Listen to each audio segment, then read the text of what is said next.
C'est beau, ça fait de la lumière. C'est doté d'un panneau tandem OLED RGB de deuxième génération ou Meta 4.0 et il s'agit du Philips OLED 911 Series.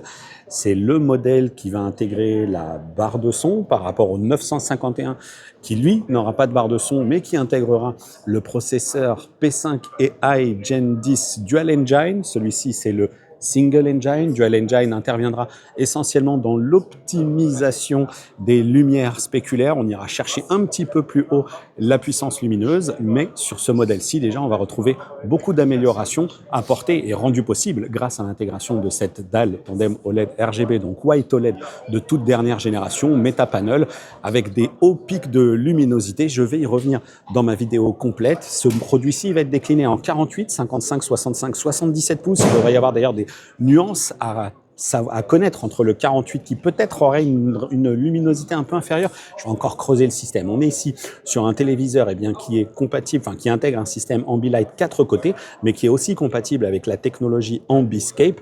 Et donc dans cette configuration, avec ce processeur P5 AI de 10e génération, on va avoir tous les traitements. Je vais y revenir dans une vidéo détaillée parce que j'ai eu un petit briefing technique de la part de Danitac et vous allez pouvoir notamment retrouver les différentes évolutions en fonction des dalles, des processeurs, surtout que cette année, la gamme de chez Philips TPV, elle est compatible Dolby Vision 2 et Dolby Vision 2 Max, mais attention, ce sera comme pour les autres constructeurs, ce sera déployé au travers d'une mise à jour qui arrivera un petit peu plus tard.